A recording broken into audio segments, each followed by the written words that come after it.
Bienvenidos al estudio de la lección de la escuela sabática de esta semana. Estamos en un lindo estudio de todo el trimestre con el título La vida eterna, la muerte y la esperanza futura. Bienvenido al estudio de la palabra de Dios. En esta semana estamos estudiando una lección que lleva por título Comprendamos la naturaleza humana. Entonces vamos a ir al estudio siempre con nuestro sistema de motiva, explora, aplica y crea. La lección de esta semana nos ha mostrado cosas muy importantes respecto de lo que la Biblia enseña acerca de la naturaleza humana. Entonces vamos a empezar con el ciclo del aprendizaje, con el motiva. Pero antes, mis hermanos, amigos, les animo para que puedan participar de este desafío con 5 preguntas claves para poder tener allí una mejor comprensión, consolidar nuestro aprendizaje de la lección de la escuela sabática. Son apenas 5 preguntas, ustedes pueden entrar a través de este QR que se presenta aquí y entonces aparecerán las 5 preguntas claves y estoy seguro que va a alcanzar una buena nota si ha estudiado su lección de escuela sabática.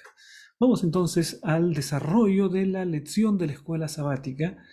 Hemos entrado entonces en esta parte que dice motiva y en el motiva estamos presentando lo siguiente. Esta pregunta, mis hermanos, mis amigos, ¿qué es el hombre? Ha sido una de las preguntas que han abordado diferentes disciplinas. Se le da una respuesta desde el punto de vista biológico, sociológico, filosófico. Muchos hombres han tratado de responder esta pregunta. Grandes sabios, reconocidos de la humanidad, han tratado de dar la respuesta a esta pregunta, ¿qué es el hombre? Por ejemplo, si nosotros vamos a uno de los grandes sabios, vamos a encontrar a un hombre llamado Martin Heidegger, un filósofo del siglo pasado, que él dice que el hombre es un ser para la muerte, es decir, nace para morir. Una visión un poco pesimista acerca de lo que es el hombre, nace para morir. Algunas otras personas también han descrito lo que es el hombre. Por ejemplo, Aristóteles, prácticamente unos 2300 años atrás, él caracteriza al hombre como un animal racional. El hombre es un animal racional. Él también habló del hombre como un animal político, como un animal social, pero básicamente encontramos la definición aristotélica del hombre como un animal racional. Es decir, nosotros no nos diferenciamos básicamente de los animales si no es por la razón, y la razón es lo que distingue al hombre de otras especies del mundo natural. Pensamiento de Aristóteles. Otra respuesta, Protágoras, un presocrático, él manifestaba lo siguiente: el hombre es la medida de todas las cosas. Es decir, el ser humano es aquel que podía construir su propio sistema de moral, podía decidir qué es lo bueno y qué es lo malo. Todo dependía de la definición que cada ser humano podía dar. Por eso es que él decía, el hombre es la medida de todas las cosas. Otra declaración a lo largo de la historia de un filósofo que tiene mucha influencia en nuestro tiempo, uno de los más influyentes y más estudiados, Friedrich Nietzsche. Él dice lo siguiente: el hombre es un eslabón entre el animal y el superhombre. Es decir, haber dejado de lado el animal, pero con la perspectiva de alcanzar el superhombre, alguien que está completamente libre de todas las cadenas que lo oprimen, pensamientos esclavistas, un hombre dueño de sí mismo, un superhombre. Entonces nosotros no hemos alcanzado eso todavía, dice Friedrich Nietzsche, ¿no? Otra definición que se ha encontrado es la siguiente, de Blaise Pascal, que él decía, el hombre es una caña pensante, o más o menos en esa misma línea del poeta peruano muy famoso Vallejo, ¿no? Que el hombre es un barro pensativo, el hombre es una caña pensante. Esto tiene que ver con la dimensión racional del ser humano. También veamos otra declaración que encontramos en la palabra de Dios. ¿Qué es el hombre? El hombre es imagen de Dios.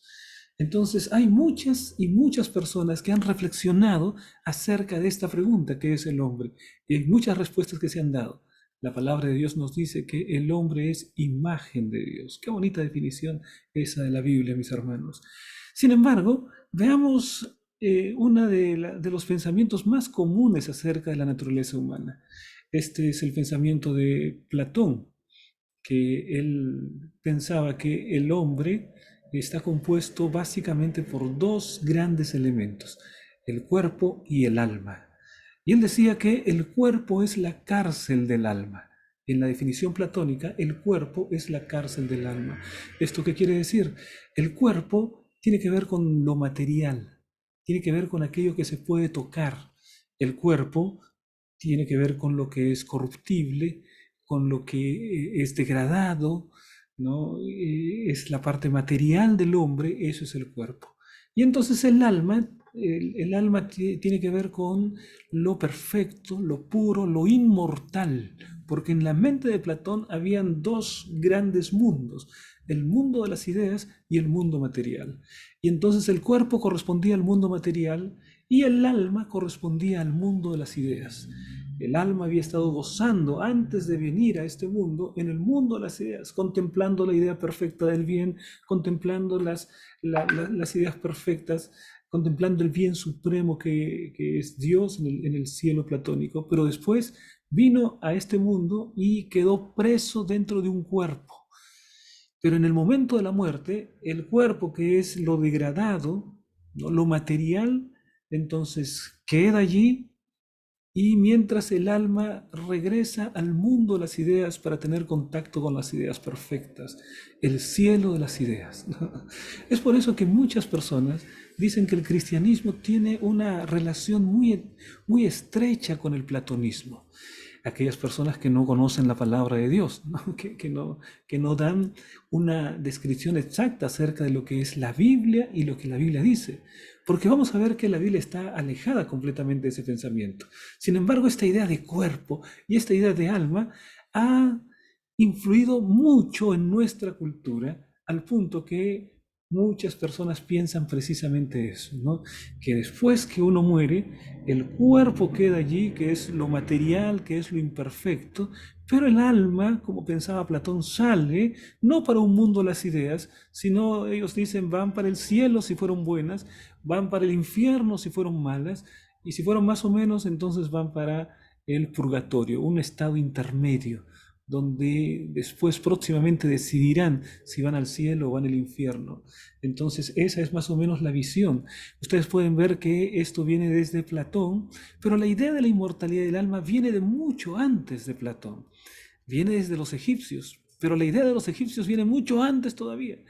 Viene desde Adán y Eva y el jardín del Edén. Cuando la serpiente por primera vez pronunció una mentira en este planeta, y esa mentira decía, no moriréis. Es decir, no moriréis, vas a tener una existencia superior, le dijo la serpiente a Eva. No vas a morir, sino que tus ojos serán abiertos. Estarás en un lugar superior, en un plano superior. No vas a morir. Fue la primera mentira que se pronunció en nuestro planeta de acuerdo a la palabra de Dios. Entonces, mis hermanos, vamos a ver qué realmente dice la Biblia acerca de la naturaleza humana. Y entonces, para esto, vamos a ir al Explora. Vean ustedes, mis hermanos, el versículo de memoria está en el momento preciso en que el ser humano fue creado, en Génesis capítulo 2. Dice allí, entonces Jehová Dios formó al hombre del polvo de la tierra y sopló en su nariz aliento de vida y fue el hombre un ser viviente. Esta declaración es base para nuestra reflexión, queridos hermanos. Así que estemos muy atentos a lo que estaremos presentando basados en la palabra de Dios. Aquí está la visión panorámica de la semana y empezaremos hablando acerca de el hombre como un ser viviente.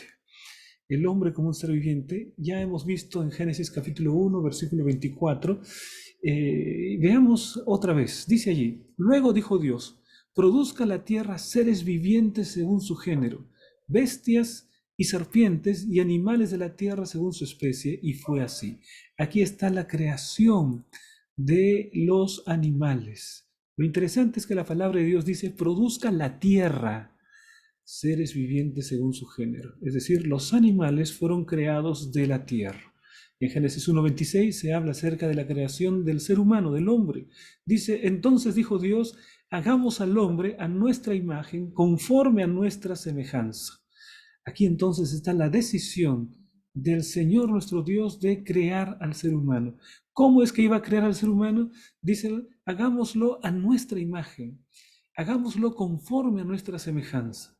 Cuando el Señor crea al ser humano, lo hace a su imagen y semejanza. Esta es la declaración bíblica. Ahora, vean ustedes en Génesis capítulo 2, versículo 19, donde se repite esta idea. Jehová Dios formó pues de la tierra toda bestia del campo. ¿De dónde fue formada toda bestia del campo, todo animal, toda ave de los cielos? ¿De dónde fue formada? La palabra de Dios responde, de la tierra. De la tierra es que fue formada las bestias del campo, las aves, fueron formadas de la tierra. Miren, prácticamente desde el punto de vista material, no hay diferencia en lo que Dios usó para poder crear a los animales y posteriormente al hombre, porque mira la declaración bíblica en Génesis capítulo 2, versículo 7. Entonces Jehová Dios formó al hombre del polvo de la tierra, al hombre lo ha formado del polvo de la tierra. De la misma manera como cuando Génesis habla de los animales, dice, formó pues de la tierra toda bestia del campo. Entonces Jehová Dios formó al hombre del polvo de la tierra. Esa palabra polvo también alude a barro, a tierra mojada en el original, ¿no? Y después dice allí, y sopló en su nariz aliento de vida, y fue el hombre un ser viviente. Esta es la declaración de la Biblia. Este es el momento emocionante, grandioso de la creación del hombre. El ser humano, queridos hermanos, no fue formado por la casualidad. No es el paso de los millones de años. No es que hubo desde una evolución desde lo más simple, criaturas simples, unicelulares, hasta más complejas. Así que como por un arte de la casualidad y de millones de años, el ser humano llega a ser una realidad. No, el ser humano viene como consecuencia de un acto directo de Dios, de un acto de voluntad de Dios.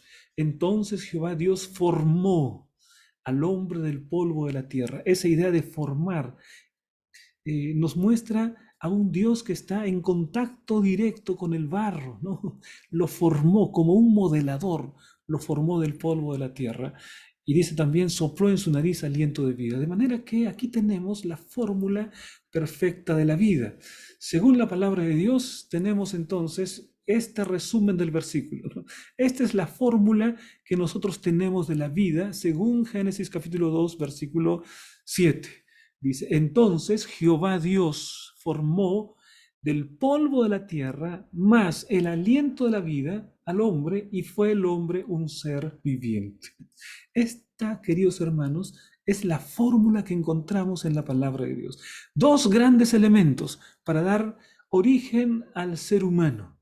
El polvo de la tierra más el aliento de vida. El polvo de la tierra es polvo. El polvo no piensa, no siente, no razona, no suma, no multiplica. Polvo es polvo. Polvo no tiene ninguna de esas características, no tiene conciencia, no tiene inteligencia. Polvo es polvo. Por otro lado, aliento. El aliento es traducido también como el soplo, ¿m? El soplo de vida. Entonces, el soplo no es algo que siente, no piensa, no razona, no es inteligente. Soplo es soplo, aliento es aliento. Es decir, polvo de la tierra más aliento de vida. Entonces dice la palabra, y fue el hombre un ser viviente, ¿no? Nefesh hayá en el idioma original, un ser viviente. Y el ser viviente sí piensa, sí siente, sí ama, sí razona, sí es inteligente. El ser viviente sí puede alabar a Dios, el ser viviente sí puede amar, sí puede abrazar, porque hay sentimientos y porque hay pensamiento. Pero por separado esos dos elementos no razonan, no piensan nada por separado. Pero el milagro se produce cuando por la voluntad de Dios Él forma del polvo de la tierra al hombre y le da un aliento de vida y entonces recién el hombre llega a ser un nefesh hayá, es decir, un ser viviente, o algunas versiones traducen como un alma viviente. Entonces, el hombre no tiene un alma como pensaba Platón. El hombre es un alma. El hombre es un alma. Juntos, el polvo y el aliento de vida constituyen al ser viviente, al alma. Entonces aquí tenemos, mis hermanos, la fórmula de la vida, según está registrada allí en la palabra de Dios, Génesis capítulo 2, versículo 7. Vean ustedes lo que dice la lección de escuela sabática. Ninguna parte aislada del ser humano, separada de la persona en su conjunto, tiene una existencia consciente. No hay conciencia en el polvo, no hay conciencia en el aliento. Dios nos creó de una manera formidable y maravillosa. Y no debemos especular más allá de lo que las escrituras realmente dicen sobre este asunto específico. Miren, y aquí habla también acerca del misterio que es la vida, afirmando que los científicos aún no pueden ponerse de acuerdo sobre qué significa exactamente que algo esté vivo. Todavía no, analizar la vida es un misterio en todos sus detalles. Hemos avanzado bastante en el conocimiento a través de la ciencia, pero no tenemos una idea muy clara acerca de cómo es que se puede definir exactamente a un ser viviente, y menos todavía lo que es la naturaleza de la conciencia. Es impresionante que lo que es barro, nosotros, si empezamos a hacer una lista de los elementos que nos constituyen, vamos a ver que tenemos hierro. Tú y yo tenemos hierro, mi hermano. Somos una pequeña mina. Tenemos cobre, tenemos calcio, tenemos los minerales ahí que están dentro de nuestro cuerpo porque fuimos formados del polvo de la tierra. Fuimos formados del polvo de la tierra. Entonces eso hay en nosotros. Pero ¿cómo es posible que todos esos elementos, fósforo, potasio, hierro, calcio, todos esos elementos, de pronto puedan comunicarse? De pronto puedan razonar, de pronto puedan escuchar una música y sentirse emocionados con una música, o crear música como la música clásica, preciosa, en la suma de todos los sonidos, sonidos diferentes, sonidos de violín, sonidos, y hay una mente inteligente que ha colocado una nota para cada sonido. Todo eso no se puede explicar, mis hermanos. Es misteriosa la naturaleza de la conciencia. Y entonces, Dios ha creado la vida como un acto de su voluntad. Es un milagro que nosotros podamos existir. Y hemos venido a la existencia por la voluntad de Dios, porque tú y yo somos hijos de Dios. Ahora, la palabra de Dios nos habla acerca de el alma que pecare, esa morirá. Cuando habla de alma, está refiriéndose a una persona, no a un alma que está desencarnada, ¿no? Separada del cuerpo. No, no, no. El alma en la Biblia es una persona. Tú y yo somos almas, no somos seres vivientes. Ezequiel capítulo 18, versículo 4, miren lo que dice: He aquí que todas las almas son mías. Como el alma del Padre, así el alma del Hijo es mía. Y ahora afirma: el alma que pecare, esa morirá. Es decir, no hay inmortalidad natural del alma.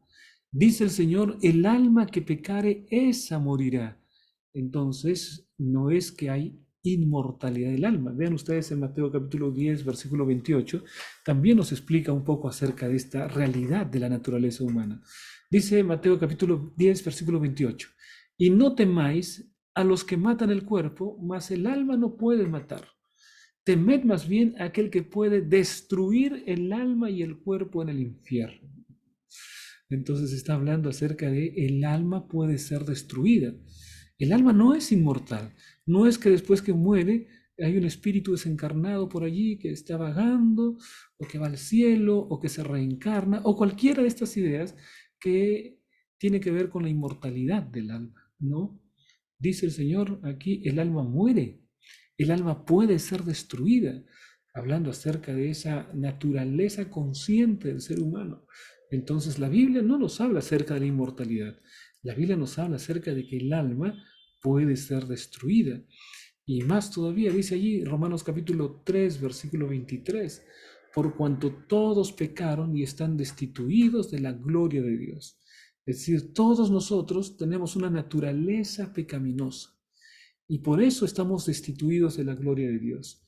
Y como Dios es la fuente de la vida, al estar destituidos de la gloria de Dios por el pecado, la consecuencia natural es la muerte, porque no hay vida separada de Dios. Dios es el autor de la vida. Y si yo me separo de Dios por causa del pecado, entonces entro en el imperio de la muerte, entro en el imperio de la desolación, de la destrucción.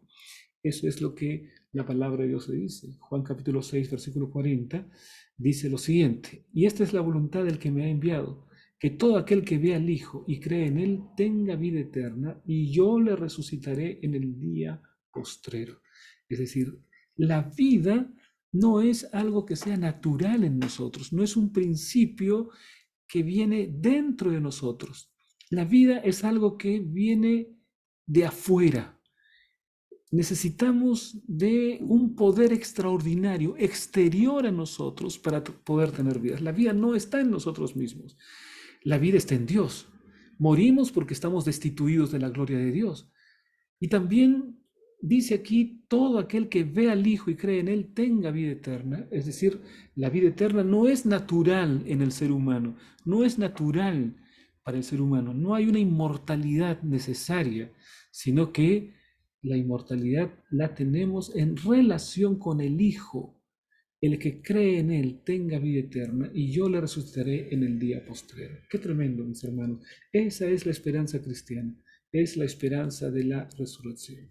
Entonces, hay muchas personas que explican la muerte de una manera equivocada, ¿no? Dicen: cuando te mueres, te reencarnas. Si has sido bueno, un animal que es superior, una vaca, un elefante. Si has sido malo, entonces te vas a reencarnar en un insecto, en un animal inferior, y así te vas a ir reencarnando, ¿no? Hasta que otra vez vuelvas a tener oportunidad en este mundo. No, nada de eso, ¿no? La esperanza cristiana no es la esperanza de la inmortalidad del alma. La esperanza cristiana es la esperanza de la resurrección. Vean lo que dice aquí la lección de escuela sabática. En contraste, la solución bíblica para el dilema de la muerte no es un alma incorpórea que migra al paraíso, al purgatorio o al infierno. De hecho, la solución es la resurrección final de los que murieron en Cristo. La esperanza cristiana no es que tu papá está en el cielo con Jesús, no es que tu mamá o alguien, algún ser querido que tú hayas perdido, está en una existencia superior en este momento. La esperanza cristiana es la resurrección. No estaremos con nuestros seres amados cuando sea el momento de la segunda venida de Cristo. Si hemos sido fieles, abrazaremos a ellos. Esa es la esperanza que encontramos en la palabra de Dios. Pero veamos un poco más acerca de esta realidad de la muerte. ¿Qué es lo que sucede en el momento de la muerte? Veamos entonces. Hacemos un repaso con lo que la Biblia dice acerca de la vida. Miren ustedes. Entonces Jehová Dios formó al hombre del polvo de la tierra y sopló en su nariz aliento de vida, y fue el hombre un ser viviente. Aquí encontramos la fórmula de la vida, ¿no? Polvo de la tierra, aliento de vida, el hombre es un ser viviente. Ahora veamos lo que dice Génesis capítulo 7, versículo 22, para entender que este mismo proceso es el que tienen los animales. Cuando fue el tiempo del diluvio, y entonces vino una lluvia sobre la tierra y las aguas se desataron y cubrieron toda la superficie de la tierra, pues todos los seres vivientes murieron. Ahora, mira lo que la Biblia dice acerca de este evento. ¿Cómo describe la muerte de todos los seres vivientes, incluyendo los animales? Génesis capítulo 7, versículo 22. Todo lo que tenía aliento de espíritu de vida en sus narices, todo lo que había en la tierra murió. ¿Ya te diste cuenta, mi querido hermano? ¿Ya te diste cuenta cómo la Biblia habla acerca de la muerte de los animales? La Biblia dice que los animales tienen también aliento de espíritu de vida. Está hablando del soplo, ¿no? Que Dios sopló y el hombre fue un ser viviente. Pero acá dice también que los animales también tienen aliento de espíritu de vida. Y entonces aquí encontramos que ese mismo fenómeno de la vida que se da en el ser humano se da también en los animales. El ser humano tiene aliento de espíritu de vida que Dios ha colocado, y que por eso ese principio de la vida, ¿no? Ese principio vital, ese don de la vida que Dios nos da, ese es el aliento. Ese don de la vida también se lo da a los animales. Todo lo que tenía aliento de vida, espíritu de vida en sus narices, todo lo que viene en la tierra murió. Los animales también tienen aliento de espíritu de vida. Y miren ustedes lo que declara Eclesiastés 12:7 respecto de la muerte. Y el polvo vuelve a la tierra como era, y el espíritu vuelva a Dios que lo dio. Ese espíritu allí, ese espíritu es el aliento de vida, ¿no? El don de la vida. Dios colocó en el ser humano el aliento, el don de la vida, pero también lo colocó en los animales. Los animales también tienen aliento de vida, por eso es que se mueven, por eso es que los animales expresan alegría, ¿no? Todo eso que tiene que ver con un ser vivo. Se reproducen y tienen sus generaciones tras otras. Todo eso tiene que ver con el don de la vida que Dios ha colocado también en los animales. Aquí está el proceso inverso. En el momento de la muerte hay una separación de esos dos elementos que constituyen la vida. El polvo vuelve a la tierra y el espíritu vuelve a Dios que lo dio. Entonces, esta es la definición que encontramos en la Biblia. Ven ustedes cómo la palabra de Dios es mucho más clara respecto de lo que sucede con los animales. Miren allí, Eclesiastés capítulo 3, versículo 19, dice lo siguiente: porque lo que sucede a los hijos de los hombres y lo que sucede a las bestias, un mismo suceso es. Es lo mismo, dice allí, no hay diferencia en la muerte entre los hombres y los animales. Como mueren los unos, así también mueren los otros. No hay diferencia, dice. Y una misma respiración tienen todos. El aliento de vida, los animales lo reciben de Dios, el hombre lo recibe de Dios, no es diferente sustancialmente. Ni tiene más el hombre que la bestia, porque todo es vanidad. Ustedes pueden ver, mis hermanos, hay una declaración terminante, ¿no? Es decir, también las bestias tienen el aliento de vida, tienen el don de la vida, el soplo que Dios ha colocado en el hombre, también lo colocó en los animales. Y entonces al momento de la muerte también existe esa separación. Y entonces, ¿qué es lo que sucede en medio de la muerte? Bueno, el polvo vuelve a la tierra y entonces por eso que pasa un tiempo y la persona se ha descompuesto en elementos que, si tú los analizas, tienen las mismas características de la tierra, ¿no? Minerales, porque nosotros venimos también del polvo de la tierra. Así es nuestra naturaleza. Qué tremendo, mis hermanos, ¿no? Pero el Señor ha colocado allí el aliento de la vida al ser humano, el principio vital, el don de la vida, y por eso podemos respirar, y por eso puedes correr, por eso puedes amar, por eso puedes conectarte a esta señal para escuchar la palabra de Dios, porque hay un aliento de vida que el Señor nos ha dado, el don de la vida. Al momento de la muerte se separa. Vean Eclesiastés capítulo 3, versículo 20, todo va a un mismo lugar. Todo es hecho del polvo y todo volverá al mismo polvo. Exactamente es así. Es la visión bíblica nos habla acerca del que el cuerpo vuelve a la tierra, se descompone y vuelve a sus elementos, ¿no? Y entonces, dice allí, y el espíritu, también el principio vital regresa a Dios. Pero ni el cuerpo es consciente, ni el espíritu vital es consciente. No hay conciencia en ninguno de los dos. Solo el ser humano, cuando tiene el don de la vida, es consciente. Si se separan sus elementos básicos, entonces deja de ser consciente. No hay conciencia. Todo vuelve, todo llega allí. El polvo vuelve al polvo. Y eso mismo pasa con los animales, según lo que dice aquí la palabra de Dios, ¿no? Esta idea no armoniza con la enseñanza general de las escrituras. Allí la elección de escuela sabática se refiere a la idea de la inmortalidad, ¿no?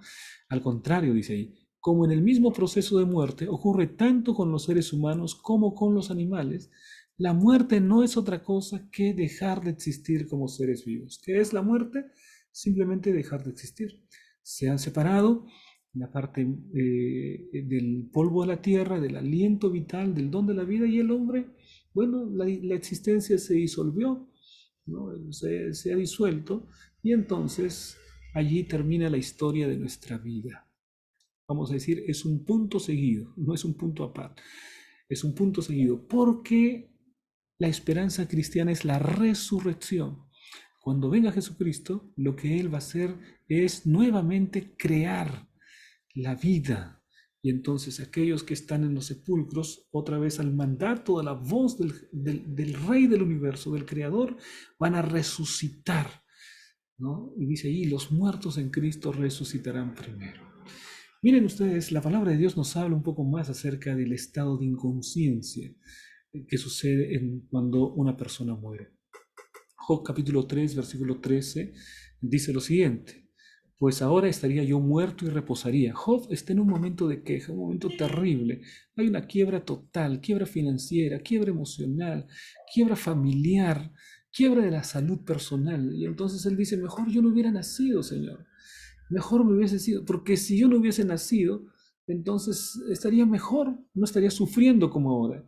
O dice, o si no, mejor estaría yo muerto, dice allí, porque estando muerto yo dormiría, tendría descanso. Job compara la muerte con un sueño, y en el sueño es el reino de la inconsciencia, ¿no? Si tú estás durmiendo, puede ser que una persona pase a tu lado, una persona coloque su mano sobre tu cara y tú no te das cuenta. Una persona se acerca un poquito y no te das cuenta porque estás inconsciente. Bueno, esa inconsciencia es característica también del estado de los muertos. El muerto no sabe, no piensa, no alaba. Mira lo que dice Salmo 115, versículo 17. No alabarán los muertos a Jehová. Los muertos no pueden alabar porque no hay conciencia. Por lo tanto, no se puede pensar que murió y fue al cielo y está tocando su arpa y está alabando a Dios directamente. No, dice Salmos, no alabarán los muertos a Jehová, ni cuantos desciendan al silencio. Es decir, los que descienden al silencio están en el silencio, en la inconsciencia, semejante al sueño. Y eso es lo que sucede hasta la venida de Cristo, una inconsciencia total. No están en el cielo alabando a Dios. Ellos descienden a la región del silencio. Eso es lo que dice la palabra de Dios. Cuando una persona muere, desciende a la región del silencio. ¿Qué otra cosa pasa? Salmo 146, versículo 4. Dice allí, pues sale su aliento y vuelve a la tierra. En ese mismo día perecen sus pensamientos. En ese mismo día perecen sus pensamientos. No hay un alma consciente. No hay un espíritu desencarnado que empieza a dar vueltas alrededor y que algunas personas quieren comunicarse. Es falso, eso no hay, no existe. En ese día mueren sus pensamientos. Más, Eclesiastés capítulo 9, versículo 5. Porque los que viven saben que han de morir, pero los muertos nada saben, ni tienen más paga, porque su memoria es puesta en el olvido. Aquí encontramos entonces cómo reafirma la Biblia la idea de la inconsciencia. Mueren los sentimientos, mueren los pensamientos, no saben, su memoria es puesta en olvido, su odio, su amor, todo eso feneció ya, entra en un reino de la inconsciencia. Pero la historia no termina allí, porque Jesús viene y allí viene la resurrección. Y nuestra esperanza no es que después de la muerte vamos a continuar viviendo. Nuestra esperanza es que después de la muerte y después del descanso de la muerte, seremos resucitados a la final trompeta, porque sonará la trompeta y los muertos en Cristo resucitarán primero. Esa es la esperanza cristiana, la esperanza de la resurrección, mis hermanos. Y dice aquí, para el cristiano, la muerte es tan solo un sueño, un momento de silencio y tinieblas. La vida está oculta con Cristo en Dios. Eso es la muerte, es un sueño. Es decir, si has perdido un ser querido, mi querido hermano, y estás aguardando el momento de la segunda venida de Cristo, qué noticia más consoladora. Él no está en un lugar de tormento, Él no está en el cielo todavía, Él está descansando, está durmiendo. Es como si tú en algún momento ya le dijiste, hasta mañana, ¿no? Ya nos vemos, descansa, hasta mañana, descansa. Y cuando venga Jesucristo y sea resucitado, le podrás saludar otra vez, ¿no? Buenos días.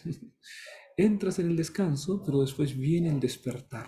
Y el despertar será en el momento de la segunda venida de nuestro Señor Jesucristo.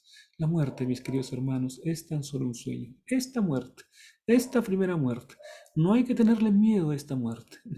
Esta muerte representa un momento de inconsciencia, de descanso, de sueño. Y Jesucristo viene para despertarnos. ¿Sabes lo que pasa cuando una persona duerme?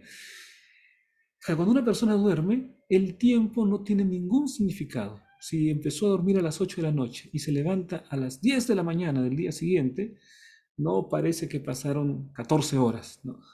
Parece que pasó tan solo un instante. Así es.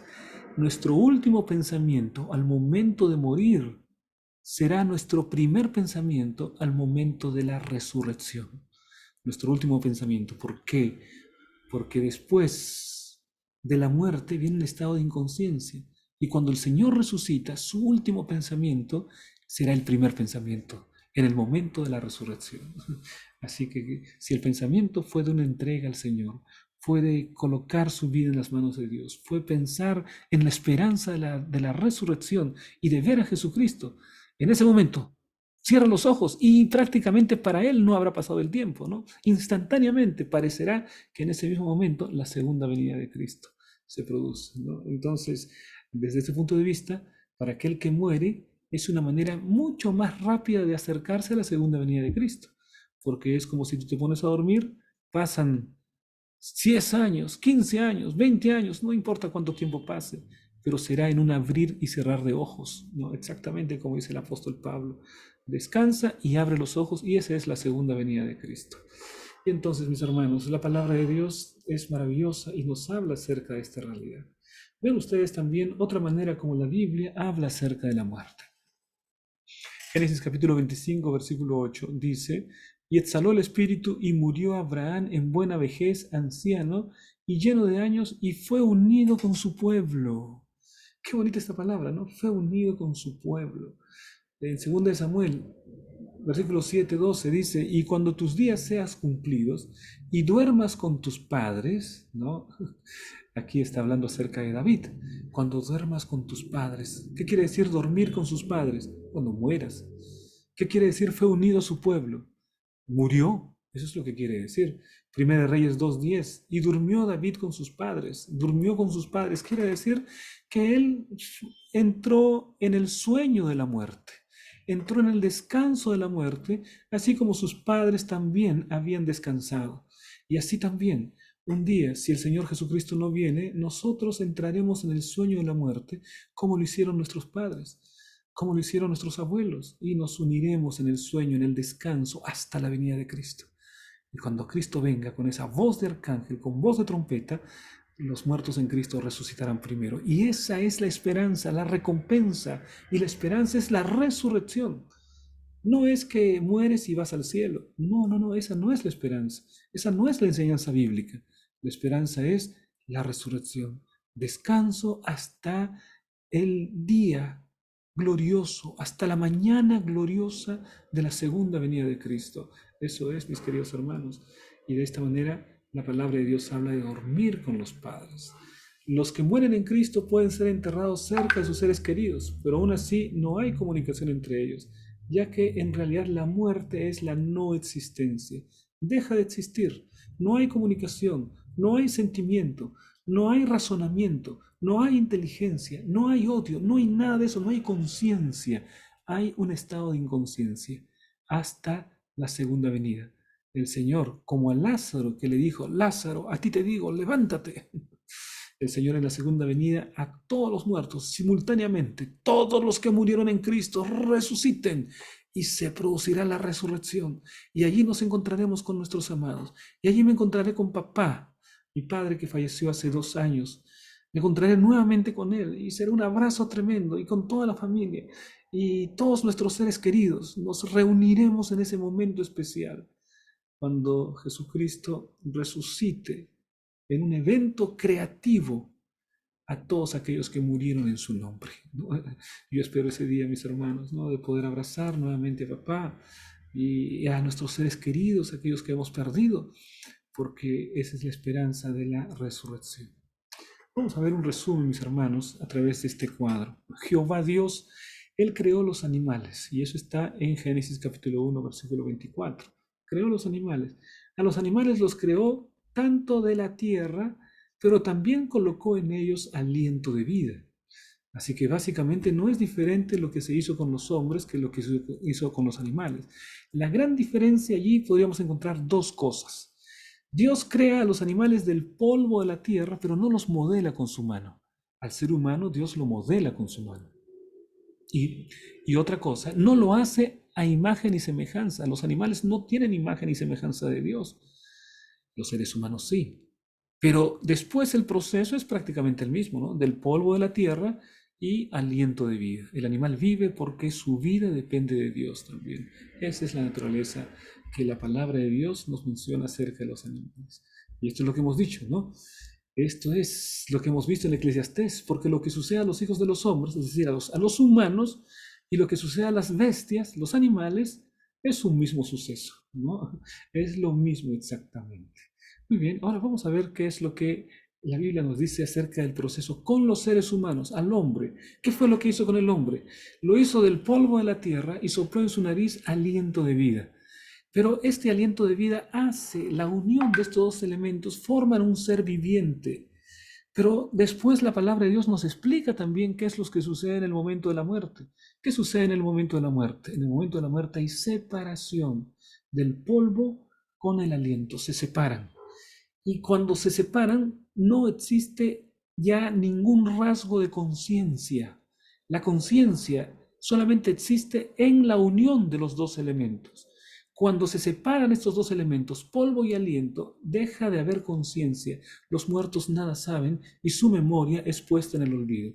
Eso es lo que dice la palabra de Dios. Y entonces dice allí, el polvo regresa a la tierra y el aliento regresa a Dios. Pero ese regresar a Dios es una manera metafórica de decirlo, ¿no? Es decir, el don de la vida simplemente se evapora, simplemente el ser deja de existir, porque Dios cortó el don de la vida para esa persona, para ese ser humano. Dios lo cortó, Dios es el dueño de la vida, y entonces, mis hermanos, de esta manera podemos ver que eso es lo que la Biblia nos enseña acerca de la naturaleza humana. Como seres humanos, nosotros hemos sufrido el mismo proceso que tienen los animales, el mismo.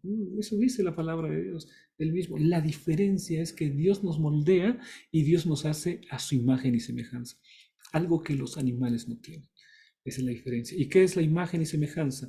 La capacidad de pensar, la capacidad de razonar, la capacidad de amar, la capacidad de entender la naturaleza divina y mantener una relación con Dios, que es algo que los animales no tienen, la comprensión de un ser supremo. Todo eso forma la imagen de Dios en el ser humano. Eso no tienen los animales. Pero en lo demás, polvo de la tierra y aliento de vida, la Biblia nos dice que es exactamente el mismo proceso. Entonces, mis queridos hermanos, de esta manera nosotros hemos dado una visión panorámica a la lección de escuela sabática. Veamos tres ideas más para poder confirmar lo que estamos mencionando ahora. Una pregunta, ¿buenos y malos van a Dios? Uno se preguntaría, si el aliento regresa a Dios, entonces ese no es el alma, pastor, ese no es el espíritu. Bueno, ahí la Biblia está hablando de modo general de los seres humanos. Si entonces, si todos van a Dios, yo te preguntaría, ¿buenos y malos van a Dios, los justos y los impíos? Si la Biblia nos dice que hay unos que van a la destrucción y otros que tienen la vida eterna y la salvación. Entonces no se trata que es el alma que regresa a Dios, simplemente Dios corta el don de la vida y la persona deja de existir. ¿Para qué la resurrección? Esta es también una idea muy interesante. Si la persona está en la presencia de Dios, si el espíritu, el alma tuviese conciencia y estuviese en la presencia de Dios, yo te pregunto, ¿para qué la resurrección? ¿Para qué necesitaría haber resurrección si ya todos van a la presencia de Dios directamente? No, no habría ningún sentido, ¿no? ¿Tú te imaginas qué fue lo que sucedió con el caso de Lázaro, por ejemplo, ¿no? Lázaro ya estaba con Dios y de pronto Jesús lo resucita. Lázaro habría dicho, Señor, ¿para qué me sacaste de allí? Estaba tan bien en el cielo. Estaba feliz en la presencia de Dios. ¿Por qué me has sacado? ¿No? Y además, ya no, si uno va directamente a la presencia de Dios, entonces, ¿para qué la segunda venida? No, todos no van a la presencia de Dios. ¿Para qué hay necesidad de la segunda venida? O sea, si una persona cree en la idea equivocada que muchos creen que uno muere y va directamente a la presencia de Dios, realmente no habría necesidad de resurrección, pero la Biblia enseña la resurrección. Realmente no habría necesidad de segunda venida. ¿Para qué segunda venida si ya estamos en la presencia de Dios? Entonces, pero la Biblia nos enseña la segunda venida.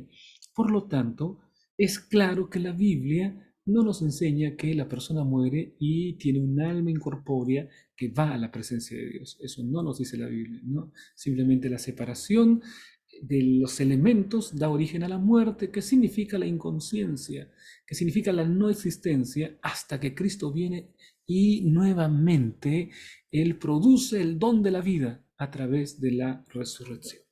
Bien, mis hermanos, de esta manera podemos dar una visión panorámica a la lección de escuela sabática. Vamos a las preguntas del Aplica. La pregunta es, ¿por qué nuestro mensaje sobre el estado de los muertos es trascendental? ¿Por qué es importante? porque el mensaje sobre el estado de los muertos proporciona la verdadera esperanza, que es la esperanza de la resurrección en Cristo Jesús. Siguiente pregunta, ¿por qué también incluso entre los cristianos encontramos una oposición tan fuerte a lo que en realidad es una enseñanza maravillosa?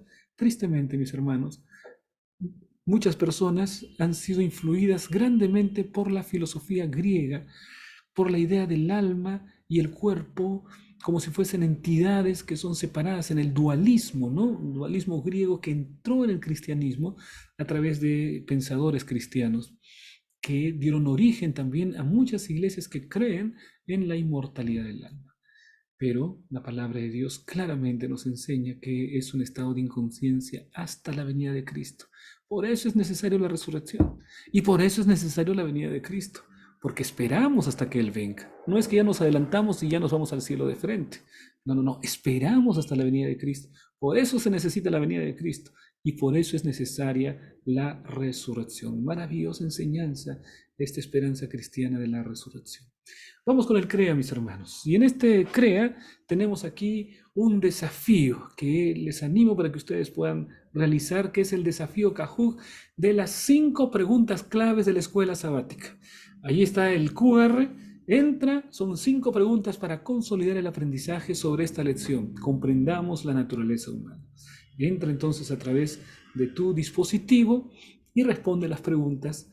Y yo creo que de esa manera podrás afirmar tu conocimiento de la lección de escuela sabática de esta semana.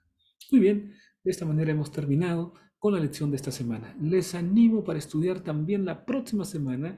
Será una lección preciosa, maravillosas oportunidades de conocer mejor acerca de la voluntad de Dios para nuestra vida. Que Dios te bendiga, mi querido hermano. Un gran abrazo para ti.